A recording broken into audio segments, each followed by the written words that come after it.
1991 সালে উত্তর কোরিয়ায় দেইগু ওয়ারিও নামের এই পাহাড়ে একসঙ্গে 5টি বাচ্চার নিখোঁজ হওয়ার লোমহর্ষক সত্য ঘটনার উপরে নির্মিত চিলড্রেন্স মুভিটি 2011 সালে মুক্তি পায়। আর তখন এই কেসটি এতটাই আলোড়ন ফেলেছিল যে উত্তর কোরিয়ার প্রেসিডেন্ট রোতিও আর্মি ও পুলিশ ফোর্সের 30,000 সৈন্য সেখানে প্রেরণ করে। এই ঘটনাটির আরও বেশ কিছু ইনফরমেশন শেষে দেওয়া হয়েছে। পুরো ঘটনাটি শুনতে অবশ্যই আমাদের সাথে থাকবেন। ঘটনাটি শুরু হয় 1991 সালের মার্চের 26 তারিখ। দেইগু নামের এই গ্রামে আজ ইলেকশন, আর এর জন্য এই গ্রামে সমস্ত স্কুল কলেজ বন্ধ রয়েছে। আর এই ছুটির দিনেই 5 জন প্রাইমারি স্কুল পড়ুয়া বাচ্চা খেলতে যায় বাড়ির পাশে একটি পাহাড়ে। তারা সবাই আজ অনেক খুশি। এদের মধ্যে জংহু নামের এক বাচ্চার মায়ের বাড়িতে কাজ করে নেই, তাই সবাই মিলে চলে যায় পুলিশ স্টেশনে মিসিং কমপ্লেন লেখানোর জন্য। কিন্তু পুলিশরা এটা কিছুতেই মানতে পারছে না যে 5 জন বাচ্চা একসাথে গায়েব হয়ে গিয়েছে।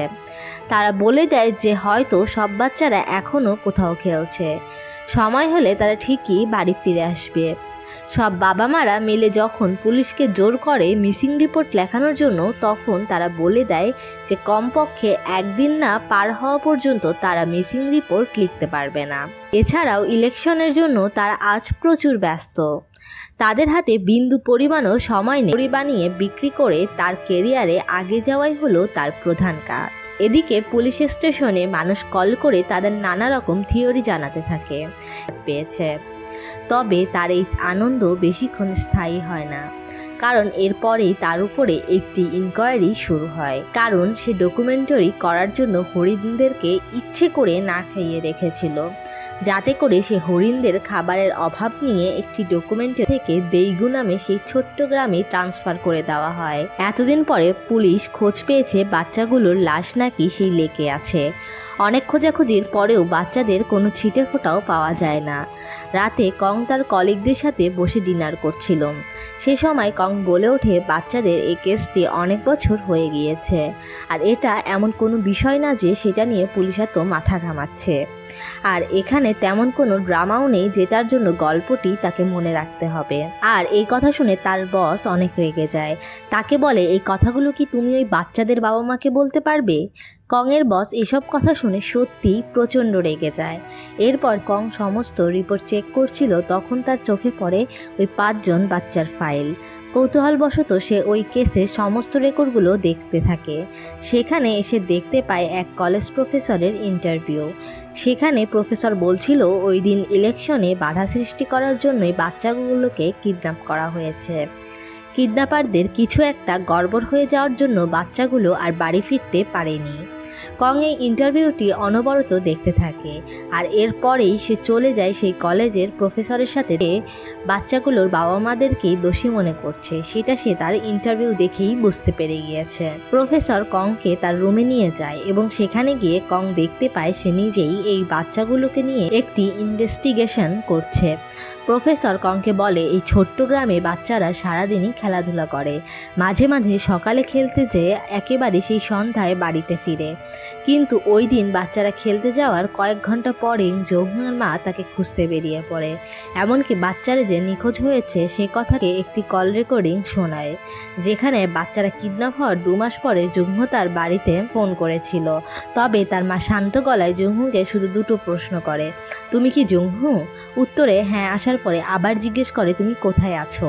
কোনো উত্তর না পেয়ে কিছুক্ষণ চুপ করে থেকে ফোনটা রেখে দিয়েছিল। প্রফেসর কংকে বলে যে মায়ের সন্তান 2 মাস ধরে কিডন্যাপ হয়ে রয়েছে, সেই মা কখনো সন্তানের ফোন পেয়ে এতটা শান্ত থাকতে পারে? আর কেনই বা ওই কল ট্রেস করার বাটনটি প্রেস করেনি? যদি করতো তাহলে জংহুকে অবশ্যই খুঁজে পাওয়া যেত। আর এসব কিছু শুনে কং চলে যায় ডিটেকটিভ পার্কের কাছে। কং তাকে সব কিছু খুলে বলে, আর এগুলো শুনে পার্ক বলে সেদিন জংহুর মা হঠাৎ বুকে ব্যথা উঠেছিল। তার মনে হচ্ছিল তার সন্তানের কিছু একটা হয়েছে, তাই সে ওদেরকে খুঁজতে বেরিয়েছিল। সন্তানদের নিখোঁজে মা বাবা দোষী মনে করার জন্য পার্ক নিজেই কংয়ের উপর রেগে যায়।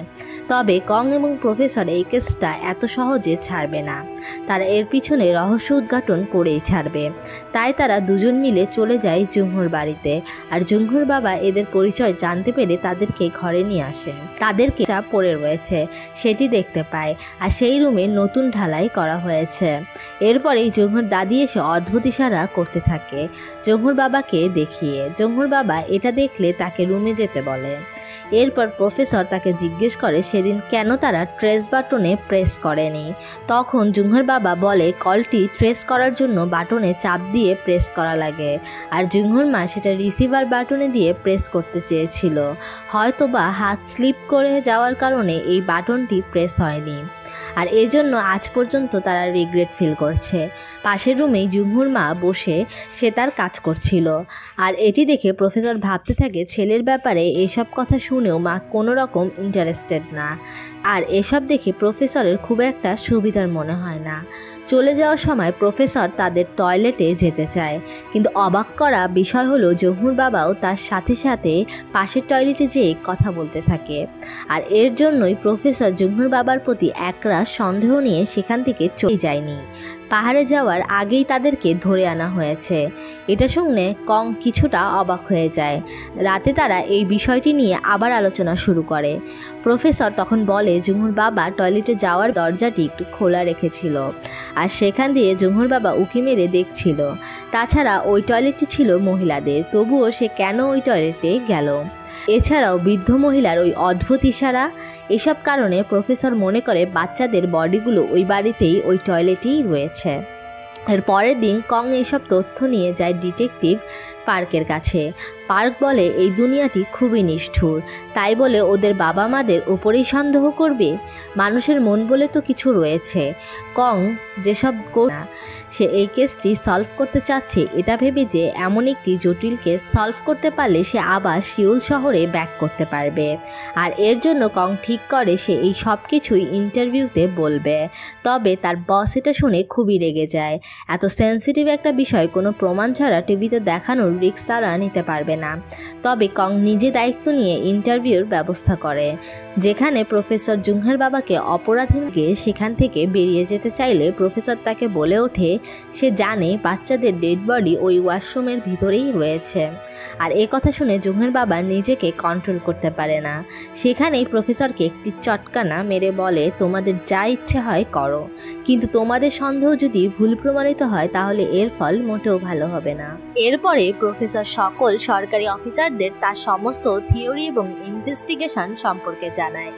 ঠিক করা হয় জুংহুর বাড়িতে সার্চ অপারেশন চালানো হবে। এত বছর পর 5টি নিখোঁজ বাচ্চার দেহ খুঁজে পাওয়ার কথা শুনে সমস্ত বাবা মারাই তাদের সন্তানদের এরকম অবস্থা দেখে কান্নায় ভেঙে পড়ে।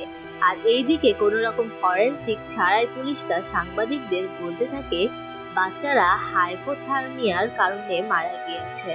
আর এসব কথা শুনে সেখানে থাকা সমস্ত লোক পুলিশদের উপর চড়াও হয়ে ওঠে। তারা পুলিশকে দোষারোপ করতে থাকে কেন তারা এত বছরে বাচ্চাদেরকে খুঁজে বের করতে পারেনি। রাতে এখানে কংকে দেখে তার মা বলতে থাকে সে কেন এখানে এসেছে, তার জন্যই জুংহুর বাবা মারা গিয়েছে। তবে কং কিছুই বলতে পারে না, শুধুমাত্র এক দৃষ্টিতে জুংহুর মায়ের দিকে তাকিয়ে থাকে, যে মায়ের আজ কষ্টের বুক ফেটে গেলেও মুখ থেকে কিছু আসছে না। এরপরে প্রফেসর কং এর কাছে এসে বলতে থাকে এই জায়গায় এতবার সার্চ করেও কেন বাচ্চাদের ডেড বডি খুঁজে পাওয়া যায়নি, কারণ এখানে ডেড বডি ছিলই না। জুংহুদের বাড়িতে অপারেশন চালানোর আগেই জুংহুর বাবা লাশগুলো এখানে এনে রেখেছিল। আর এসব কথা শুনে কং প্রফেসরকে জোরে এক ঘুষি মেরে বলে জুংহুর বাবা মারা গিয়েছে, তাকে নিয়ে তার এই অবসেশন দূর করতে। তবে প্রফেসরও রেগে যায়, কারণ এই কেসটির জন্য সে তার চাকরি, সম্মান, পরিবার সবকিছু হারিয়েছে। তবে কং তার কোনো কথা না শুনে সেখান থেকে চলে যায়, আর সবকিছু জানার জন্য সে এখান থেকে ছুটে চলে আসে ফরেনসিক ল্যাবে। এটা জানার জন্য যে বাচ্চাদের মার্ডার বলতে গেলে ড্রাইভার সেখান থেকে খুঁজে বের করতে সাহায্য করবে, আর এই কারণেই জুংহুর বাবা মা এমনটি করেছিল। আর এই সবকিছু মিলিয়ে প্রফেসর তাদের উপরে সন্দেহ করেছিল। আর এই বলে জুংহুর মা প্রচুর কান্না করতে থাকে। এর পরের দৃশ্যে দেখানো হয় জুংহু এবং 4 বাচ্চা পাহাড়ে ঘুরতে যাচ্ছে। তাদের সাথে রয়েছে জহুর বাবাও। তারা 6 জন মিলে সেই পাহাড়ে হারিয়ে যায়। অর্থাৎ জহুর বাবাও এখন তাদের সাথে মৃত্যুর পরের দেশে একসাথে রয়েছে। দৃশ্যটি যতটা শান্ত ও সুন্দর, ঠিক ততটাই মর্মান্তিক। এই দৃশ্যটি দেখানোর মাধ্যমে মুভিটির সমাপ্তি ঘটে। মুভিটির শেষে দেখানো দৃশ্যটি ছাড়া পুরো মুভিটি একটি মর্মান্তিক সত্য ঘটনা।